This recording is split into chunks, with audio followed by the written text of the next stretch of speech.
Grounded. Feet firmly planted in the dirt the earth provides. The promise of a new day shines upon us, warm, yielding nothing as it kisses our skin. I submit to the dawn of a new day. Muted palates find themselves entangled with life. Blood-rich vines bring color to the surface of darkness, giving birth to a transparent veil of hope, to light. Kept warm by nature when humanity turned cold, I am alive. Youth accepting nature like an invitation to a warm embrace.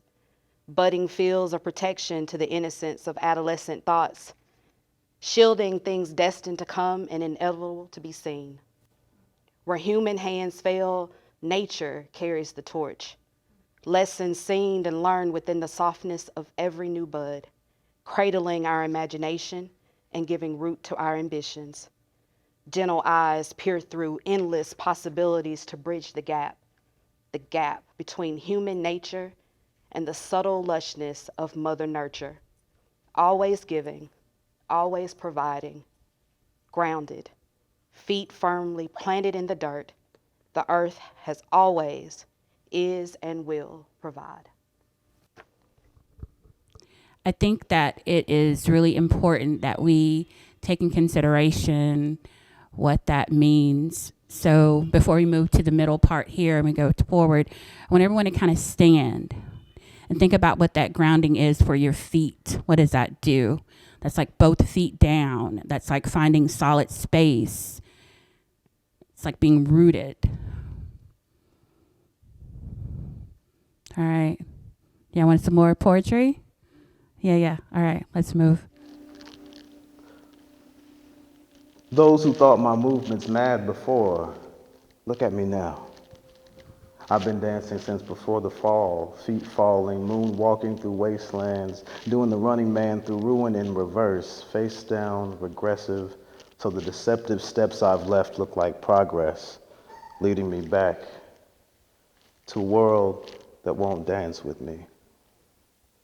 To this world that won't fly or glide or remember the way I move when it all comes down. To this world that can't dance with me. This world with its empty vessels, intruders whose loose leaf left feet wafting on the winds of woe without rhythm until they wind down to rest in every space my feet want to be. This world that thought my movement's mad. This world that still can't hear the music.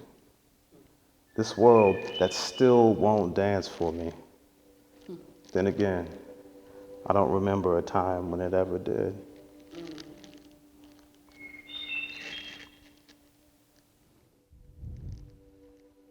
Let's take a moment. Everybody close your eyes. I want you to listen to the soundtrack real quick.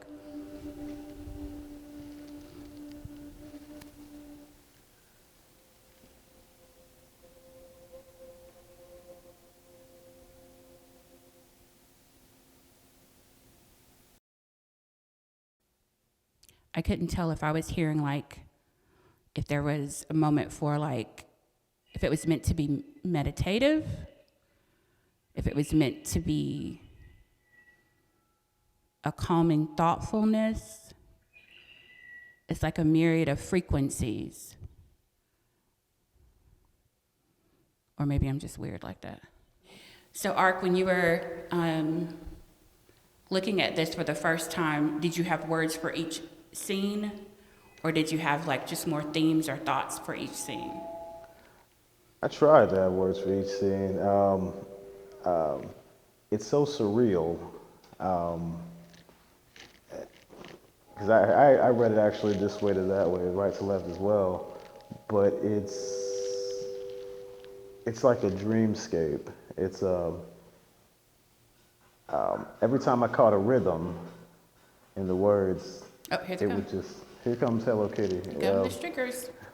So, yeah, the life that happens. So as far as the life that happens to the people, it feels like their nudity is them trying to return to nature as well.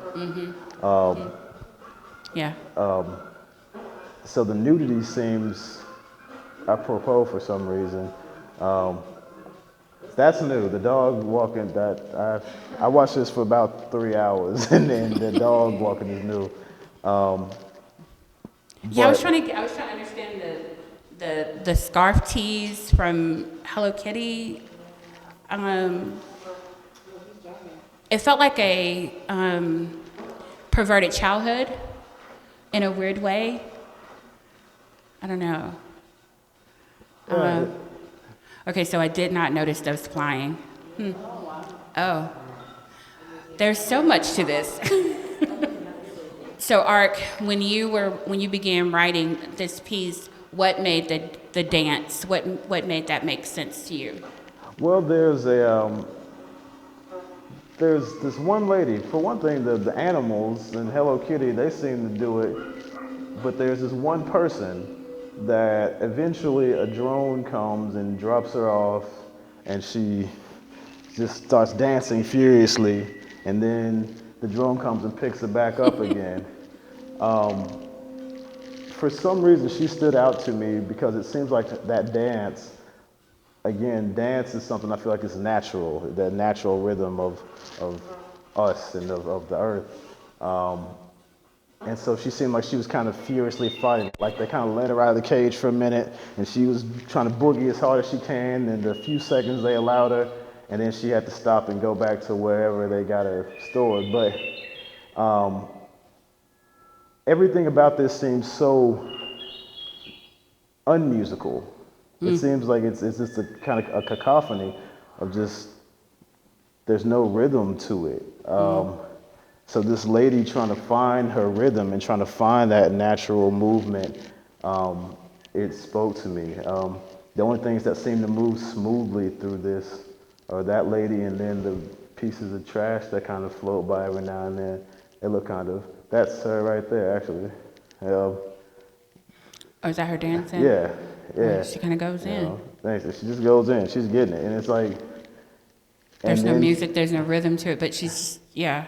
and then she stops. And then she takes off. Okay. So it's, yeah, and it seems like nature is here. Everything natural is just fading away, and here the only thing natural left is her expression. Even the animals are doing weird stuff, like walking upright dogs, and Yeah. at some point these rats kind of dance by in like a cabaret line. So even the animals are doing weird stuff that they're not doing anywhere else. So it feels like she's trying desperately to get back to some sort of natural expression. That's Dave. I would have to say I was drawn to a couple of different pieces here, but when I first was confronted with this piece, the only way I can describe it is I felt some type of way. And I couldn't describe whether it was a good feeling or a bad feeling, but there was just something about it that just didn't sit right with me. It was unsettling in my spirit, so to speak. I started to just write down how I felt. And I had made every intention to come back and sit with the piece and write with the piece. I even took pictures of it, took pictures of different angles of the piece to go home and look at it. And then I decided against that.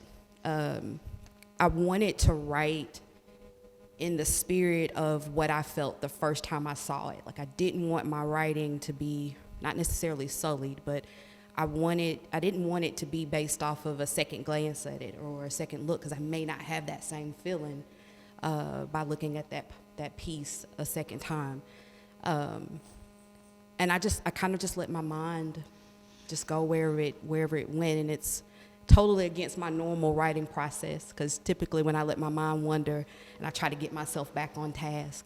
But this one I just kind of let my mind wonder and write whatever I was feeling in the moment, and then at the end it just seemed to just come together. Just my take on it, I was just kind of captivated by the vines. I looked at it as life. I looked at it as veins. That color red just reminded me of blood and life, and with the child being so young, it's like humans' relationship with nature. Because at the end of the day, our ability to love, our ability to care and to nurture comes from nature. And sometimes we get so far away from just that innate animalistic ability to care and to love, and even in death. So that's kind of where I went with it with that piece. It really was, to be honest with you. And I'm assuming because I didn't want to read the little bio that was next to the piece, because I didn't want that to influence what I wrote. But the fact that there's a child there, and that child is in black and white, and then you have just these little pops of color, and just the eyes of that child, it looks like there was pain behind it, as if that child was maybe abandoned or the child was an orphan. And it's like nature always provides, the earth always provides, whether that child has parents or not. The world, the universe is always going to find some way to provide for that child. So that's kind of where I was going with that.